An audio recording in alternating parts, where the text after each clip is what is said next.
So to begin is with registration and registering on the portal as a resident.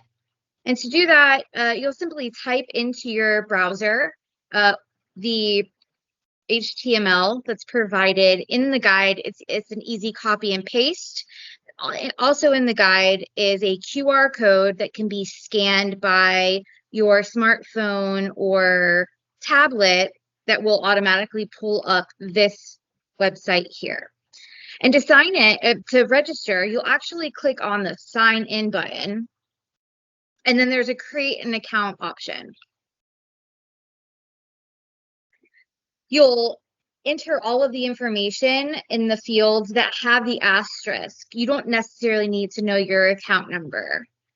Just simply if you're an owner, your last name, first name, street number, and street name. These are two different fields. So I know that when I was registering, I got caught up because I was trying to put all of my address into the street number field, but will only allow numbers and then obviously the name. Your phone numbers are not required. However, if you would like to be put in the directory and your phone numbers in the directory, you can put them in here. You'll also be able to tell us how you would like to receive correspondence. If you do not want to receive important correspondence via email and would prefer it through the mail, you can choose that option here. You can also opt in or opt out of what other residents in your community see in their directory. If you don't want any of your information in the directory that's visible to the other residents, you don't have to check any of these boxes. However, if you would like to add your name or any other information, you can click these options here. Then you'll enter the email address that you'll use as your login, enter the symbols, and then click register. Based on your input here and the way that it matches up in the system on OneSource's end, you might get an email automatically saying, welcome, thank you for registering, with a link that will send you back to the sign-in page that will allow you to set your password. However, if for some reason we put ST dot instead of street spelled out, it might take a couple of days. I think 48 hours is what it's the longest period of time it would take to match those discrepancies up. So it's just kind of like a weird way the system works. So it may take up to 48 hours to receive that email with the link to set your password. Once you're sent that link and you're all set up, when you log in, it'll automate to the dashboard. Now, this is a training dashboard, but you'll have a banner that says your association's name, along with these 4 widgets. And these 4 widgets are also an easy way to access the same things in your account information tab here. So just kind of like a fast click. So the first one we'll go over is the current balance today. You can also see a future balance. So if this says 0 as a current balance, but you want to see what you have maybe in the next 30 days, you can toggle this on and off. To see every payment that you've made up until now, you can click your account information. You can also see back in time as well, everything that's been charged to your account and all of the payments you've been made.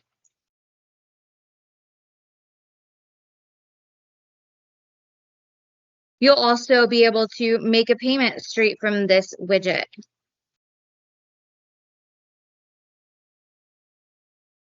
And you have 2 options to make a payment, a one-time payment, and that's by e-check or by credit card.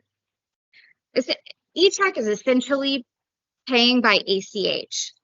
So this is going to ask for your bank account type, routing number, and account number. Paying by credit card is just that.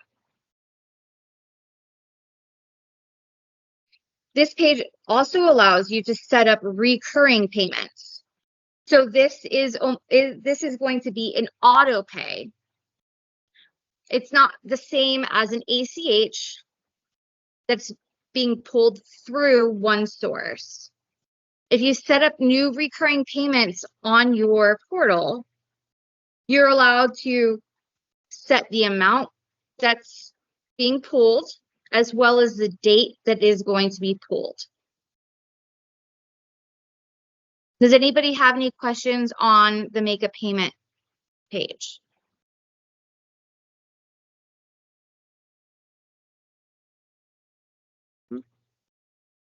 Heather, I just want to say one thing real quick. The Stonewood community, they're already set up, all of them, pretty much 99% of them are set up on ACH. So for those of you that are with Stonewood, you don't have to do anything.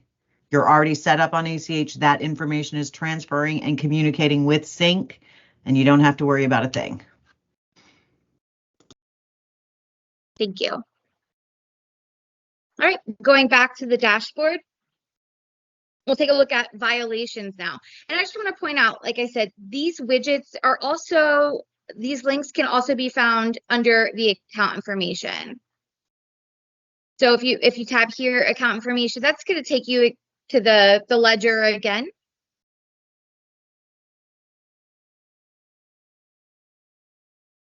And violations are also available to be viewed this way as well. So with the number one, obviously there's one open violation on this person's profile.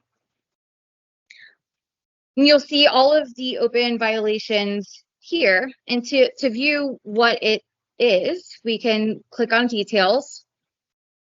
And the description of the violation, this one's unsightly and unkempt conditions. It's a broken window. And then we'll also be able to see any letters that were sent out and anything that we've, as a homeowner, have posted in response to the violation. Let's go ahead and take a look at the first notice here. You click download file and then go into your computer's file browser. We'll be able to see what we just downloaded as the first notice. Take a look. This is the letter that was sent out. Essentially, we'll tell you the date. It'll have a photo of what the violation is. You can see the large broken window here, and the correspondence related to that violation. As a homeowner with a violation, if you choose to fix it or have a photo of taking care of the violation, you can add that photo here by clicking add attachments and clicking browse and uploading any photos that might be applicable. Does anybody have any questions about the violations page?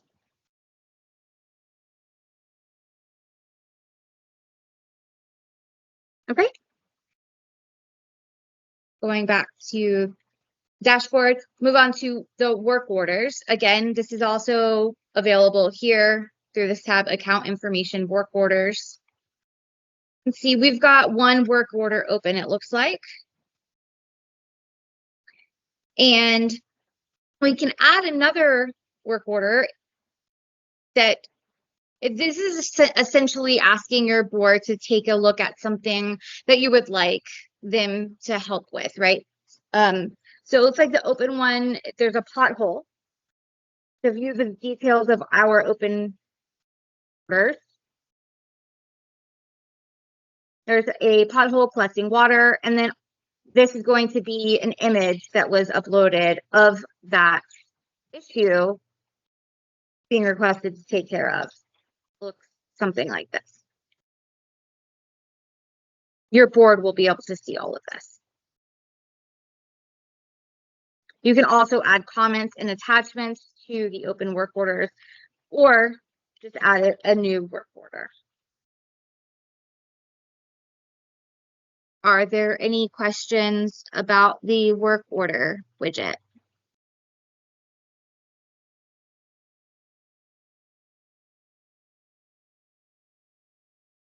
Okay. And then finally, on the dashboard page is the architectural request.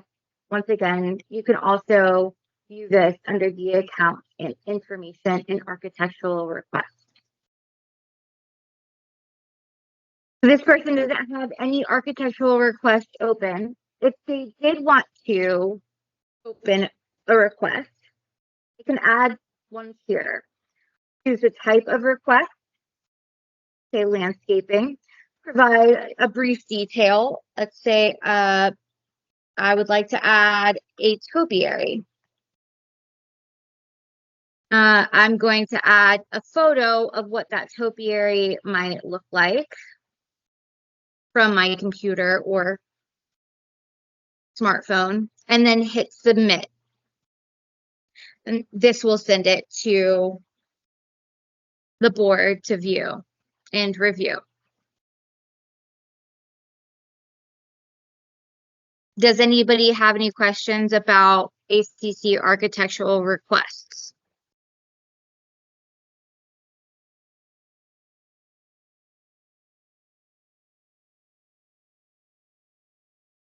Okay.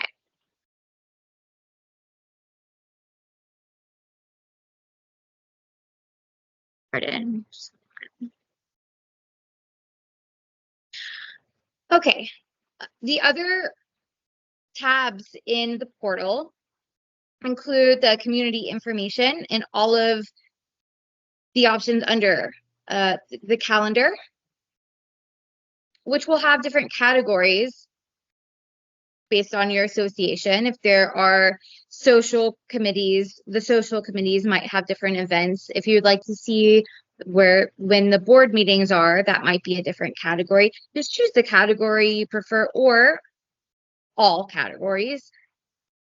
And then if there is something that you would like some more information on, you can double click on the day and pull up the details of that calendar event.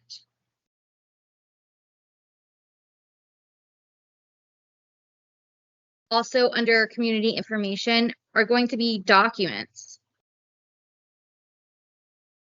There will be a list of folders, including approved meeting minutes, approved budgets, past year's budgets, perhaps your governing documents and such that you will be able to access here.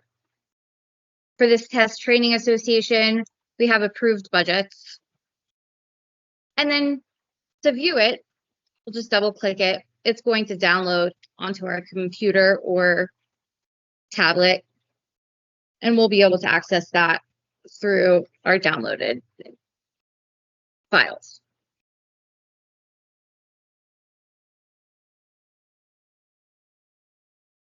And so I just downloaded the financial report package for this association. Does anybody have any? I'm sorry to interrupt you. Barbara has her hand up. I don't know if it's because I muted them that they can't speak, but.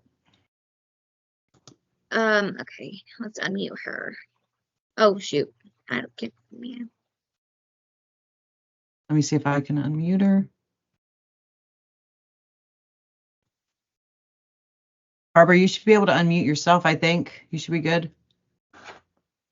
Okay, now, my question was back with the ARB forms. Once you submit it online like this and the board approves it online, does it have to be approved again at an actual physical meeting? I think that's a good question to have with the board, the board got the board training after this. I think it's going to be depending on what your association does on a normal basis. So if they meet physically, then perhaps the resolution comes out that physical meeting, and then the change happens in the portal after that. The only person that can approve them on the portal is the chairperson of the architectural review board of that association. Does that make sense? Yes, it does. Just as an FYI, what if I would not like to join up with the board portion of this, because we're going to have a new board starting tomorrow, hopefully. So I might join up another time if that's required. Is that okay? Absolutely. Okay. Yes. Okay. But in answer to your question, Bobby, what I would suggest is, because, and the reason we do it through the portal is some communities do not meet monthly. So what we do is we do the ACCs through the portal, and then we add them to the agenda of the next meeting so that they're in the minutes. Okay, thank you. You're welcome. And then Donna has a couple questions. Heather? Okay.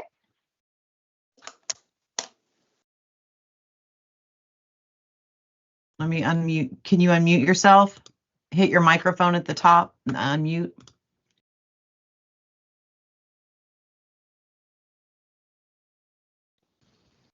Can you There you hear go. me?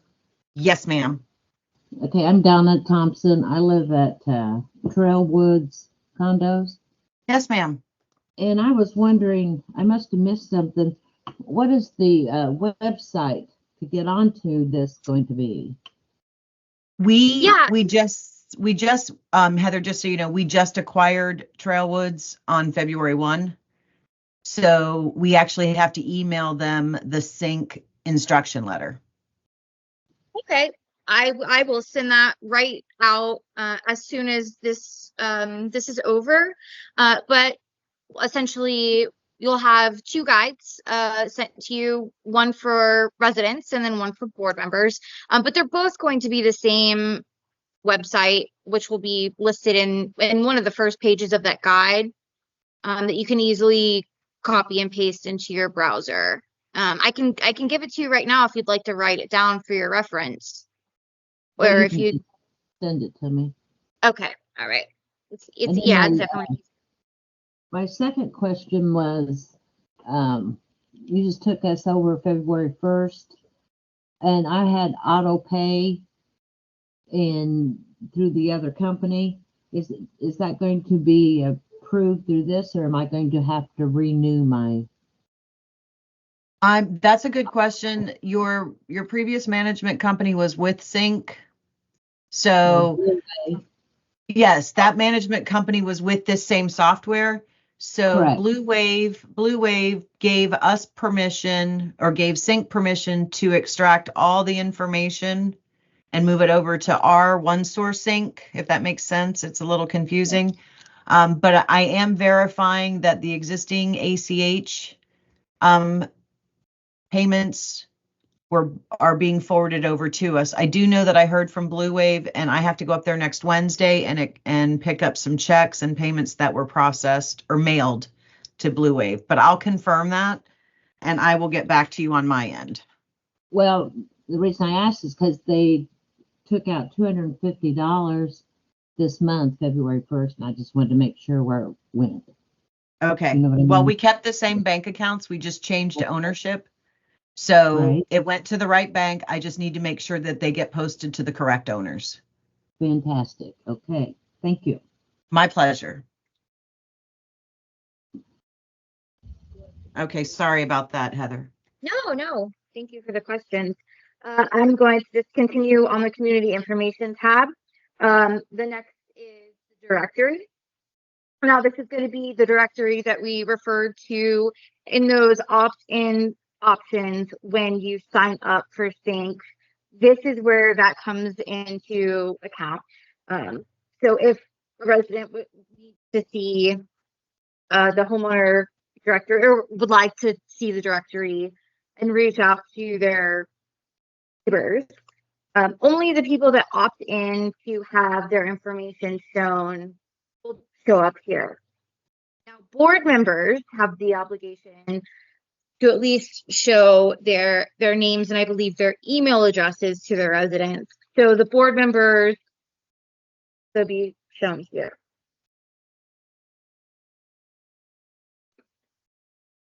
Does anybody have any question about finding the directory or navigating?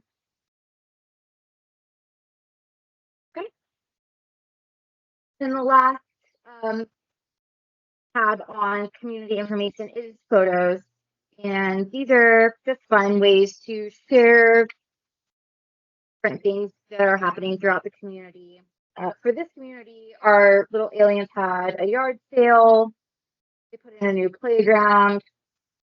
They want to show off the community garden and also the faces of their board. All right. And the last thing is the Contact Us tab. This is in case you don't know who to contact regarding an issue.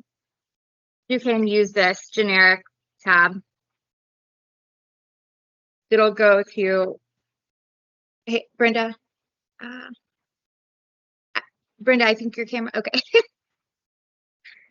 You can use this contact to send any questions or comments you would like to send.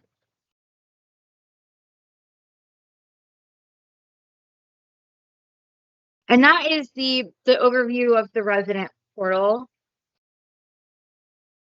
I'm sorry, I apologize. I forgot to show the home page here will have a rolling broadcast going for any new information about the community, any kind of news blasts will be seen here. And if you would like to see more about the particular things that are being broadcast here, you just choose read more.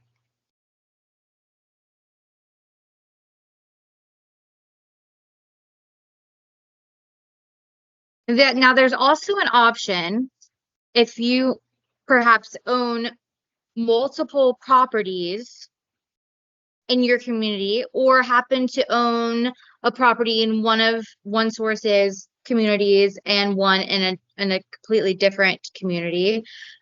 You can have just one login, but access both accounts or the multiple accounts.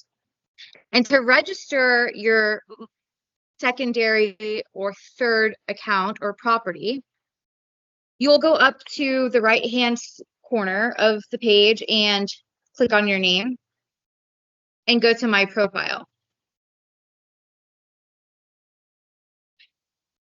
And here's the option to register an additional property. To register an additional property, you will be required to know your account number. Now, this might not be obvious. So if you do need to register a second or third property, I would reach out to the manager to get that specific account number. And then obviously just the street number, the street name, and so on, and submit. And you'll get a confirmation email just like you did when you signed up for the portal. The My Profile tab also will allow you to your communication status or the way you receive communication. You can change your phone number that you originally registered with and how you receive billing information. You can register or unregister yourself from any interest groups that you may have been a part of. How you prefer to receive notifications or the broadcast emails and any notifications of events listed on the calendar. There's also a tab for the directory to change if you are what you would like displayed in your community's directory.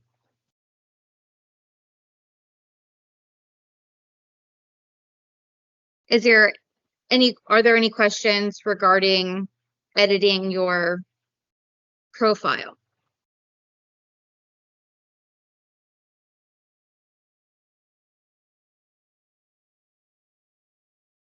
Okay. And that wraps up the resident portal.